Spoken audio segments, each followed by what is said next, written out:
కొత్త supreme leader పేరును ప్రకటించింది. ఇరాన్కు నేతృత్వం వహించనున్నారు మొజ్తబా ఖమేనీ నేతృత్వం వహించనున్నారు. ఖమేనీకి వారసుడిగా మొజ్తబాను ప్రకటించింది ఇరాన్. ఖమేనీ రెండో కుమారుడు మొజ్తబాను కొత్త నాయకుడిగా ఇరాన్ అధికారికంగా ప్రకటించింది.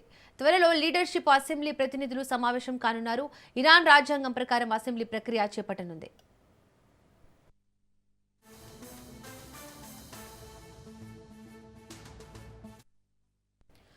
ఇరాన్ కొత్త సుప్రీం లీడర్ పేరును ప్రకటించింది. ఇరాన్కు నేతృత్వం వహించనున్నారు మొజ్తబా ఖమేనీ.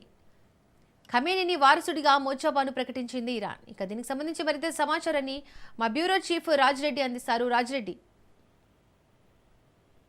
ఇరాన్ కొత్త సుప్రీం లీడర్ ను ఎన్నుకున్నారు. ఇప్పటిదాకా మనం చెప్పుకున్న విధంగా 88 మంది అసెంబ్లీకి సంబంధించినటువంటి వాళ్ళు ఈ యొక్క కొత్త సుప్రీం ని ఎన్నుకుంటారని చెప్పుకున్నాము.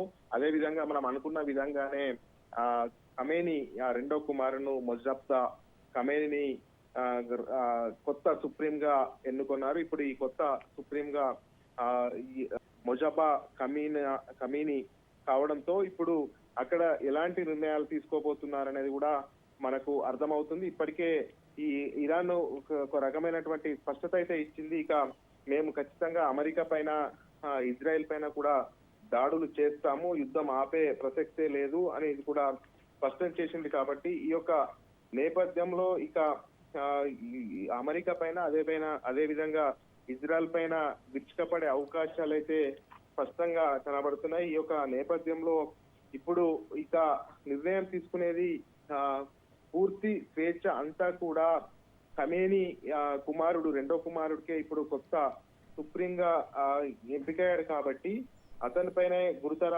బాధ్యత ఉంటుంది.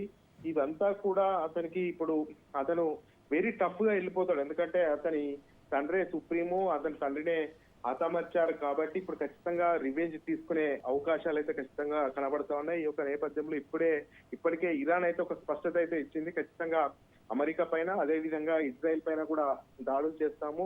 అమెరికా శిబిరాలు ఎక్కడైతే ఉంటాయో, ఏ దేశంలో ఉంటాయో వాటిపైన కూడా దాడులు చేస్తామని చెప్పేది. ఇప్పటికే దుబాయ్ గాని అదే విధంగా వేరే కంట్రీస్ లో కూడా పెద్ద ఎత్తున దాడులు చేస్తున్నాయి. ఈ యొక్క నేపథ్యంలో ఇప్పుడు కొత్త సుప్రీం కూడా ఖమేనీ కుమారుడు ఎంపికయ్యారు. కాబట్టి ఇక ఆ నిర్ణయాలు కూడా వేగంగా జరిగే అవకాశాలు ఉన్నాయి. అయితే ఓ వైపు ఇరాన్ లో కూడా ఆర్థిక సంక్షోభం కొట్టుమిట్టాడుతుంది. అక్కడ ఉన్నటువంటి ఆర్థిక పరిస్థితి దిగజారిపోయింది. అదే విధంగా అక్కడ ఉన్నటువంటి ఇప్పుడు క్రూడ్ ఆయిల్ అవంతా కూడా ఎక్కడికి ఎగుమతి అయ్యే పరిస్థితి లేదు, దిగుమతి అయ్యే పరిస్థితి లేదు. అక్కడ